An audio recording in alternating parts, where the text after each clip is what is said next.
Hello everyone. So the new question here on the board. चलो देखते हैं क्या है.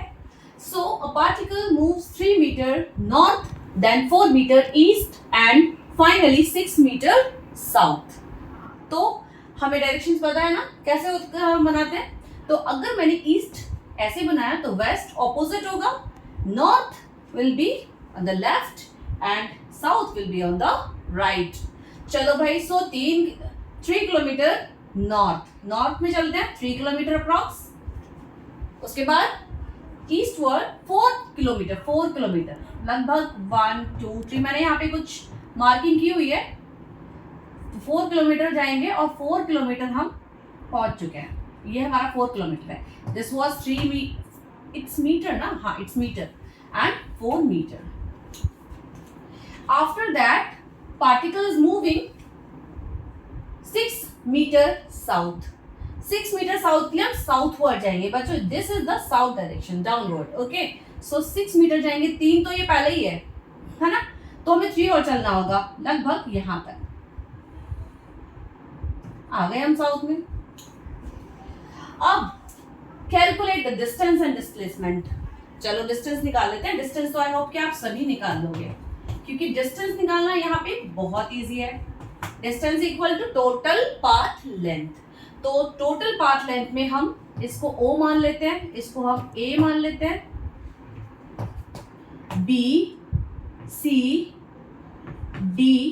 ओके, तो A to B, O to A, तो मैं यहाँ पे लिख देती हूँ OA plus AB plus BD.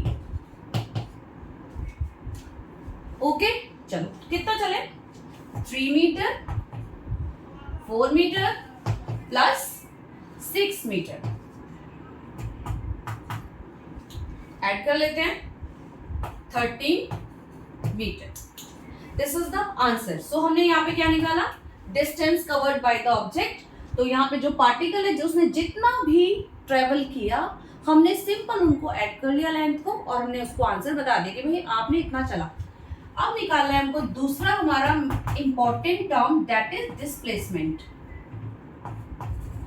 और डिस्प्लेसमेंट के बारे में सबको पता है. जब आप लोग ये क्वेश्चंस करोगे ना बच्चों, कंटिन्यू आप क्वेश्चंस की जब करते जाओगे प्रैक्टिस, तो डेफिनेटली आप बहुत ज्यादा अच्छे से कर पाओगे, समझ भी पाओगे.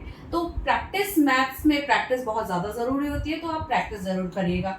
तो displacement is equal to shortest path covered by the object from the final to initial point. तो यहाँ पे फाइनल और इनिशियल पॉइंट बेटा निकालना है हमको.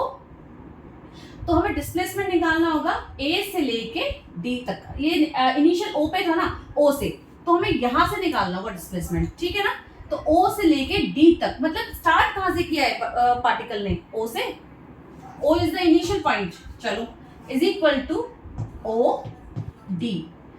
तो ये हम क्या बोलेंगे OD को, OD is what? Distance, यानी कि distance between final and initial position.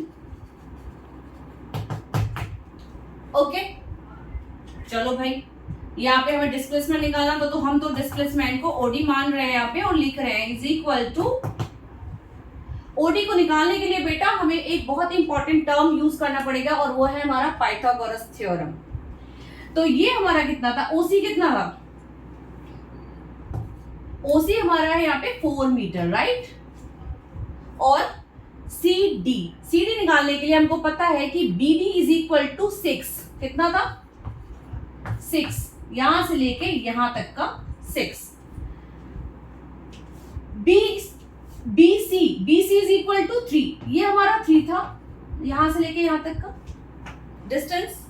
तो यहाँ पे अगर मुझे OD निकालना है तो डिस्प्लेसमेंट हमारा OD है, और OD इज इक्वल टू निकालने के लिए मुझे लेना पड़ेगा पाइथागोरस थ्योरम की हेल्प.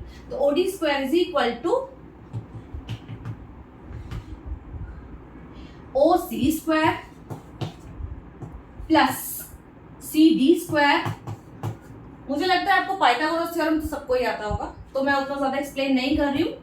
ठीक है, OC स्क्वायर 4 मीटर है, 4 स्क्वायर प्लस 3 स्क्वायर, 6 माइनस 3। अगर मैंने BD माइनस BC कर दिया तो मेरा CD निकल के आ जाता है ना। तो मैं यहाँ पे डायरेक्ट लिख रही हूँ बच्चों, it's 3 square is equal to 16 plus 9। 16 plus 9 is equal to 25, तो OD square is equal to 25। ठीक, OD is equal to 5 metre. तो डिस्प्लेसमेंट हमारा क्या आ गया यहाँ पे, डिस्प्लेसमेंट इज 5 मीटर।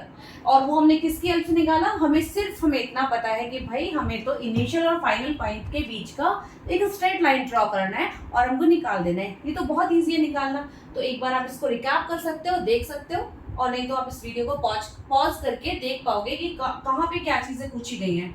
ठीक है, तो it is displacement that has been asked here, that is 5 metre. Hope this is clear to you. If anything that is not clear to you, you can ask me, you can send me message.